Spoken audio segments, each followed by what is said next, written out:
अस्सलामुअलैकुम व्यूवर्स, कैसे हो आप सब लोग। आज देख रहे हैं मेरा YouTube channel cooking with Meenu.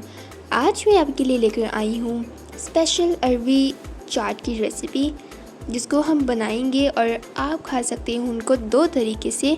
तो उसको बनाना हम शुरू करते हैं। फ़र्स्ट ऑफ़ ऑल हम यहाँ पर लेंगे अरबी।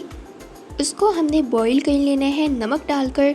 उससे क्या होगा कि इसकी जो लेस होगी वो कम हो जाएगी। उसके बाद आपने इसका छिलका उतार लेना है, बहुत इजीली उतर जाएगा। तमाम का हम ऐसे ही छिलका उतार लेंगे। उसके बाद हम इसको शेप देंगे, मतलब कट कर लेंगे अच्छे से। इस तरह छोटे छोटे हमने कट कर लेने हैं।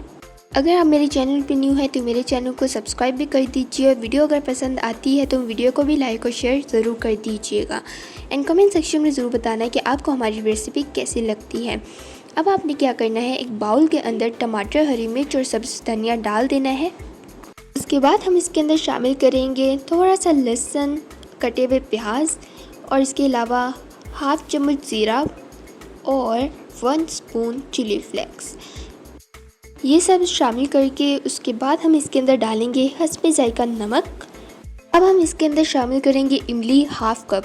आपने इसको इमली को भिगो कर रख देना है तकरीबन 1-2 घंटे के लिए। और अगर खटास आपको इसके अंदर ज़्यादा लगे तो आप इसके अंदर पानी भी शामिल कर सकते हो। अब इसको हमने अच्छे से ग्राइंड कर लेना है। कुछ इस तरह से ग्राइंड होकर आ जाएगा। चटपटा सी चटनी हमारी बनकर रेडी हो चुकी है।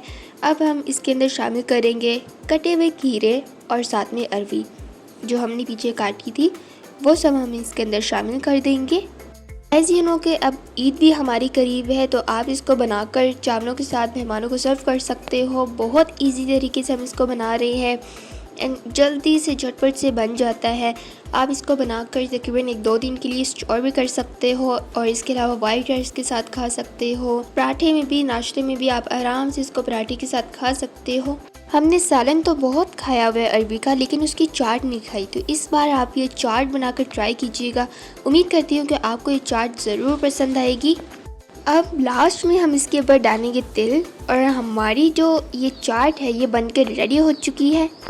अब आप ये चाट बनाकर 2 दिन के लिए फ्रीज में रख दीजिए, एंड जब भी आपको खाना हो आप इसको निकाल के डायरेक्ट भी खा सकते हो। इसके अलावा चावलों के ऊपर डालकर भी खा सकते हो।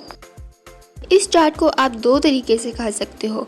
पहला, आप इसको डायरेक्ट खा सकते हो जिस तरह हमने बनाया है इस सूरत में। दूसरा, आप इसके ऊपर कोई भी क्रीम डाल सकते हो। मिल्क क्रीम आपने ले लेनी है, वो ऐड कर दीजिए, या फिर दही। I hope you guys enjoy our today's video. If you like our video, then give our video a big thumbs up. Do subscribe to our channel, like, share and comment. Take care and Allah Hafiz.